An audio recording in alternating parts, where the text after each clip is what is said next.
நேயர்களே, கடகராசி அன்பர்களே, உங்களை அன்போடு வரவேற்கிறேன். இந்த மாதத்திலே எல்லா விஷயமும் வெற்றியாக அமைவதற்கு நிச்சயம் இந்த பதிவு உங்களுக்கு உதவி செய்யும். இதுவரை சப்ஸ்கிரைப் செய்யாதவர்கள் சப்ஸ்கிரைப் செய்யுங்கள், பெல் பட்டன் அழுத்துங்கள், தொடர்ந்து இணைந்திருங்கள். எனது அன்பு கடகராசி நேயர்களே, உங்களுக்கு இந்த மாசம் துவங்கும் போதே 10ஆம் நிலையில செவ்வாய் ஆட்சி பெற்று ரூச்சக யோகத்தை தருகிறார். இதன் காரணமாக தொழிலிலே வளர்ச்சி, ஒரு நிபுணத்துவ தன்மையை தரக்கூடிய ஒரு நிலை. சூரியனும் புதனும் இணைந்து ஒரு நிபுணத்துவத்தை தரக்கூடிய அமைப்பு என்பது பல ஜாதகருக்கு அமைந்திருக்கும். உங்களுடைய சுய ஜாதகத்திலே சூரியன் புதன் இணைந்து இருக்கிறது என்றால் இன்னும் சற்று சிறப்பு. அப்படி இல்லை என்றாலும் கூட தொழில் வளம் இருக்கும். புதிய தொழிலிலே தைரியமாக வேலை செய்யக்கூடிய அமைப்பு என்பது தோன்றும். அது மட்டுமல்ல, இருக்கக்கூடிய அந்த வேலையிலே ஒரு மதிப்பு, பதவி உயர்வு, சம்பள உயர்வு என்று பொருளாதார வளர்ச்சிக்கு பஞ்சமில்லாத ஒரு அற்புதத்தை தரக்கூடியதாக இந்த நிலை இருக்கிறது. கவனமாக இருக்க வேண்டிய நிலை ஏதேனும் இருக்கிறது. தொடர்ந்து கேளுங்கள், சொல்கின்றேன். சந்திரமங்கல யோகமும் இந்த மாத துவக்கத்தில், ஜூலை மாதம் துவக்கத்தில் சந்திரன் செவ்வாய் இணைவு 10ஆம் இடத்திலே அமைகிறது.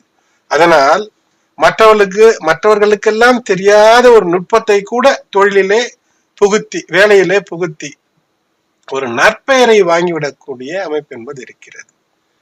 அது மட்டுமல்ல, சனி பகவான் 8ஆம் இடத்து அதிபதி, 8ஆம் இடத்திலே ஆட்சி பெற்று இருந்தவர். இப்போது அந்த ஆட்சி பெற்று மூல திரிகோணத்திலேயே அமர்ந்திருக்கக்கூடியவர் வக்ரகதி பயணம். அதாவது நமக்கு சனி பகவான் வக்ரத்திலே வருவது போன்று தெரியும் பூமியிலிருந்து பார்க்கும் போது.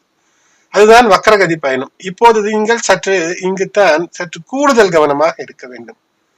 உங்களுடைய வாழ்க்கை துணை அல்லது காதலர், உடன் வேலை செய்பவர்களோடு பேச்சிலே சற்று கவனமாக இருக்க வேண்டும். பேச்சு ஏதேனும் கேரக்டர்லெஸ்ஸாகவோ அல்லது மற்றவர்களை எரிச்சல் ஊட்டும்படியோ, செயல் எரிச்சல் ஊட்டும்படியோ இருக்கிறது அல்லது இருந்திருந்தால் அது சில நேரத்திலே சட்ட சிக்கலை தந்துவிடக்கூடியதாய் அமையும். அதனால் சற்று கவனமாக இருக்க வேண்டும். மாத துவக்கத்திலே அமையக்கூடிய இந்த பிரம்ம யோகம் என்பது குரு, சுக்கிரன், புதன் இவைகளெல்லாம் இருக்கக்கூடிய இந்த கேந்திர நிலைகளிலே உங்களுடைய சொத்து உயரக்கூடிய அமைப்பு. குழந்தைகள் கல்வி, உங்களுக்கு திருமணமாகி குழந்தைகள் இருக்கிறார்கள் என்றால் அந்த குழந்தைகளுடைய கல்வியிலே கல்வி வளம் பெருகக்கூடிய அமைப்பு என்று பல நிலைகளிலே வெற்றியை தரக்கூடிய கிரக நிலைகளாக இவை அமைகின்றன. ஆகையினால் இந்த மாதம் என்பது உங்களுக்கு சாதாரணத்தை விட சற்று கூடுதல் கவனமாக இருந்தால் கூடுதல் வரவு என்பது இருக்கும். அந்த வரவை பற்றியும் செலவை பற்றியும் கடைசியிலே பார்ப்போம். உங்களுடைய சஷ்டமாதிபதியும் பாக்யாதிபதியுமான குரு பகவானுடைய பூரட்டாதி நட்சத்திரத்திலே சனி பகவான் இருக்கக்கூடிய, இருந்து வக்கரம் பெறக்கூடிய காலம். இந்த காலகட்டம் சுப நிகழ்ச்சிகள், திருமணம் தடைபட்டு இருக்கிறது அல்லது வீட்டிலே ஏதேனும் ஒரு நல்ல விஷயங்கள் நடக்க வேண்டும் என்றால் அது நடக்கும். வீடு கட்டக்கூடிய விஷயங்களிலே தடைபட்டு இருக்கிறது என்றால் அது நடக்கக்கூடிய அமைப்பு என்பது இருக்கும். புது வீடு கட்டி முடித்தால், ஆனால் இந்த மாதத்திலே குடி போகாமல், ஜூலை மாதத்திலே குடி போகாமல் ஆகஸ்ட் 18க்கு பிறகு உங்களுடைய ராசி நட்சத்திரத்திற்கு ஏற்ற ஒரு நாளை தேர்ந்தெடுப்பது சிறப்பாக இருக்கும். வாடகை வீட்டிலே இருக்கக்கூடிய அல்லது சொந்த வீடும் வாடகை வீடும் இல்லாமல், அதாவது திரிசங்கு சொர்க்கம் போல் சிக்கி தவிக்கக்கூடியவர்களுக்கு கூட ஒரு விடிவு பிறக்கக்கூடிய ஒரு அமைப்பு என்பது இருக்கும். கடகராசி என்பவர்கள் தொழில் வியாபாரத்தில் இருக்கிறீர்கள் என்றால் கவன சிதறல்கள் இருந்தால் அப்போதுதான் எதிர்பார்த்த லாபத்தை பெறுவதிலே சற்று சிக்கல் என்பது இருக்கும். உங்களுடைய உற்றார் உறவினர் நண்பர்களிடம் ஆதரவை அல்லது உதவியை நாடக்கூடிய சூழ்நிலை ஏற்படும். ஆகையினால் அப்படி உதவிகளை நாடினாலும் கூட உதவி கிடைக்கக்கூடிய அமைப்பு என்பது இருக்கும். எதிரிகள் கூட கருணை காட்டக்கூடிய ஒரு நிலையை இந்த ஜூலை 2024 கிரகநிலை உங்களுக்கு தருகிறது. வியாபாரம் தொழிலிலே அதிகம் நஷ்டம் ஏற்படாமல் இருப்பதற்கு உங்களோடு பயணிக்கக்கூடியவர்களிடம் அனுசரித்து செல்ல வேண்டிய சூழ்நிலை ஏற்படும். மாணவர்கள் பள்ளி பருவமாக இருந்தாலும் கல்லூரி பருவமாக இருந்தாலும் குரு பகவான் உங்களுடைய 5ஆம் வீட்டை பார்க்கக்கூடிய காரணத்தினால் அதன் பின்பு குரு செவ்வாய் அந்த குரு மங்கள யோகம் என்பதும் அமையும். அந்த யோகத்தின் மூலமாக அந்த பார்வை இருக்கும். ஆகையினாலே தீவிர உழைப்பு, கடின உழைப்பு, முழுவதுமான ஒரு உழைப்பை நீங்கள் கல்வியின் மீது செலுத்தும் போது மிகப்பெரிய வெற்றி. அந்த கல்விக்காகவே நீங்கள் முன்னுரிமை கொடுத்து எப்படியாவது படித்து வெற்றி பெற வேண்டும், இதுவரை இருந்ததை விட இப்போது சிறந்த நிலைக்கு மாற வேண்டும் என்ற திட்டம் என்பது செயல்படுத்தினால் மிகப்பெரிய வெற்றியை தரக்கூடிய ஒரு மாதமாக இது அமைகிறது. கடகராசி என்பர்களே, இந்த கடகராசி என்பது புனர்பூசம் 4ஆம் பாதம், பூசம் நட்சத்திரத்தினுடைய 1 முதல் 4 பாதங்கள், ஆயில்யம் நட்சத்திரத்தினுடைய 1 முதல் 4 பாதங்கள், இந்த 9 பாதங்களை உள்ளடக்கியது. உங்களுடைய இந்த கடகராசிக்கு 17 ஜனவரி 2023 முதல் சனி பகவான் அஷ்டம சனியாக அந்த அஷ்டம ஸ்தானத்திலேயே, அந்த அஷ்டம சனி என்றால் அந்த இடம் அஷ்டம சனி, சனியினுடைய சொந்த வீடு, ஆட்சி வீடு, மூல திரிகோண வீடு. ஆகையினால் பூர்வ ஜென்ம புண்ணியமும் இந்த வாழ்க்கையிலே ஒரு 30 ஆண்டு காலத்தை கடந்தவர்களோ அல்லது ஒரு 30 நெருங்கி இருக்கக்கூடிய அல்லது 60 கடந்தவர்கள், இந்த வாழ்க்கையிலே இந்த ஜென்மத்திலே நீங்கள் அறிந்து தெரிந்து தவறு செய்யாமல் அடுத்தவர்களுக்கு நல்லதை மட்டும் நினைத்திருப்பவர்களுக்கு இது எந்த சோகத்தையும் தீர்த்து மிகப்பெரிய ஒரு ராஜயோகத்தை தரக்கூடிய மாதமாக இது அமையும். பூர்வ ஜென்ம கர்ம வினையிலே தீவினைகள் இருந்தால் அதை இப்போது தோராயமாக சொல்லலாம், முழுவதுமாக எப்படி சொல்ல முடியும்? அது இப்போது நீங்கள் அனுபவிக்கக்கூடிய பிரச்சனைகள் மூலமாகவே நீங்கள் தெரிந்து கொள்ளலாம்.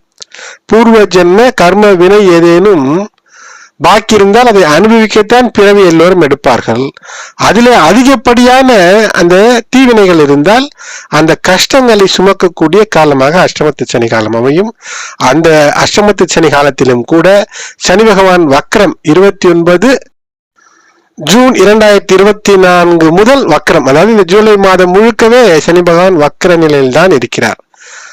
அது மட்டுமல்ல, குடும்ப விஷயங்களிலே ரகசியங்களை வெளியிலே சொல்லுகிறீர்கள் அல்லது சொல்லி இருக்கிறீர்கள் என்றால் அதிலே சில எதிர்மறை விஷயங்களை நீங்கள் சந்திக்கக்கூடிய அமைப்பு என்பது இருக்கும்.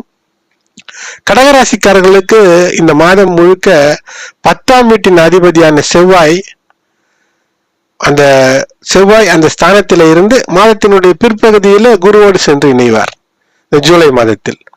ஆகையினால் சொந்த ராசியில இருக்கக்கூடிய காரணத்தினால் நான் முன்னமே சொன்னது போல் நீங்கள் பலரை வழிநடத்தக்கூடிய குழு தலைவராக, அதாவது டீம் லீடர் என்று சொல்வார்கள் அல்லவா, அது போன்ற ஒரு ஆட்சி என்றால் ஆட்சியிலே ஒரு ஆட்சி பொறுப்பிலே முக்கிய தலைவராக மாறுவதற்கான வாய்ப்புகளை இந்த கிரகநிலை தருகிறது. ஒரு குடும்ப வாழ்க்கையிலே பார்க்கும்போது இந்த ஒவ்வொரு குடும்ப உறுப்பினர்களும் உங்கள் மீது இப்போது அதிக பாசம் காட்டுவார்கள். அதற்கு பிரதிபலனாக உங்களுடைய சகோதரர், பெற்றோர் இவர்களோடு பரஸ்பரம் அன்பும் உறவும் நீங்கள் பேணும் போது இல்லறம் என்பது இனிமையாக இருக்கும். உங்கள் வேலைகள் விரைவாக முடியும். எந்த வேலையாக இருந்தாலும் உங்களுடைய உற்றார் உறவினர்களுடைய அந்த ஆதரவு என்பது தன்னம்பிக்கையை அதிகரிக்கும். ஆகையினால் அதனால் சிறப்பு என்பது நிச்சயமாக உண்டு. காதல் என்றால் கடகராசி என்பவர்களை காதலை பற்றி பேச வேண்டும் என்றால் இந்த குரு பகவான் 5ஆம் வீட்டை பார்க்கும்போது மாதத்தினுடைய பிற்பகுதியிலே ஜூலை 12ற்கு பின்பு என்று சொன்னால் குருவும் செவ்வாயும் இணைந்து பார்க்கக்கூடிய அந்த யோகம் திருமண யோகம் என்று அற்புதமாக இருக்கிறது. வாழ்க்கை துணை அற்புதமாக உங்களுக்கு ஒத்துழைக்கக்கூடிய அமைப்பு என்பது இருக்கிறது. வாழ்க்கையில் இல்லறத்திலே இருந்த தொடர் பிரச்சனைகள் சற்று மறைந்து மிகப்பெரிய ஆறுதலை தரக்கூடிய ஜூலை 2024 இது அமையும். வருமானத்திலே சற்று கூடுதல் இருந்தாலும் அதைவிட சற்று கூடுதல் செலவுகள் இருக்கும். அதனால் நீங்கள் அதில் கவனமாக இருக்க வேண்டும். உடல்நலத்தை பொறுத்தவரை நோய்கள் வராமல் இருப்பதற்கான தற்காப்பு முயற்சிகளில் ஈடுபட வேண்டும். மிகப்பெரிய பிரச்சனைகள், நோய் சார்ந்த விஷயங்கள் வருவதற்கான வாய்ப்பு இல்லை. உங்கள் ராசியிலிருந்து 8ஆம் வீட்டிலே இருக்கக்கூடிய சனி பகவான் உங்களுடைய அன்றாட விஷயங்களிலே, இதுதான் மிக கவனம், ஒழுக்கத்தை, சட்டத்திட்டத்திற்கு உட்பட்டு நடக்கக்கூடியதை, பங்க்சுவாலிட்டி, நேரத்திற்கு கடமை தவறாமல் ஒரு விஷயத்தை செய்வதை எதிர்பார்ப்பார். இதை கடைபிடிக்க தவறும் போது உடல்நிலையிலும் சமநிலை இல்லை, மனநிலையிலும் சமநிலை இல்லை என்ற அந்த நிலையை உருவாக்கி வேடிக்கை பார்ப்பார் சனி பகவான். அதனால் இதை கடைபிடியுங்கள். உங்களுக்கு உடல் ரீதியான, அதாவது தெம்பு, பலம் வேண்டும் என்று ஜிம்முக்கு போவது அல்லது உடற்பயிற்சி கூட போவது மட்டுமல்ல, வீரதீர விளையாட்டுகள் செய்கிறேன் என்று ஏதேனும் ரிஸ்கான விஷயங்களிலே ஈடுபடுவது, பளு தூக்குவது, இவையெல்லாம் செய்தீர்கள் என்றால் ஏதேனும் உடல்நல கோளாறுகள் வருவதற்கு, அடிபடுவதற்கு கூட சில வாய்ப்புகள் இருக்கிறது. ஆகையினால் விபரீத விளையாட்டுகள் தேவையில்லை. அதனால் அதிலே கவனமாக இருங்கள். இறை நம்பிக்கையோடு தெய்வ வழிபாடு என்பது மிகப்பெரிய ஒரு உயரத்திற்கு உங்களை அழைத்து செல்லும். குரு பகவான் வழிபாடு, சனி பகவானுக்காக சனிக்கிழமைகளில் அனுமன் வழிபாடு என்பது சிறப்பை உங்களுக்கு மேலும் கூடுதலாக தரும். மாதத்திலே வரக்கூடிய பௌர்ணமி மற்றும் 3ஆம் பிறை நாட்களிலே சந்திர தரிசனம் செய்வது, அதோடு கூட விநாயகர் வழிபாடும் ஏற்றத்தையும் தடைகளை தகர்த்தெறிந்து வெற்றியை தரும். சந்திராஷ்டம தினங்களிலே மிக கவனமாக இருக்க வேண்டும். புதிய வேலை, புதிய பயணங்கள், புதிய விஷயங்கள் துவங்குவது என்பது தவிர்ப்பது நல்லது. ஜூலை 23 காலை 9:20 முதல் 25 ஜூலை காலை 10:45 AM வரை சந்திராஷ்டமமாக இருக்கிறது.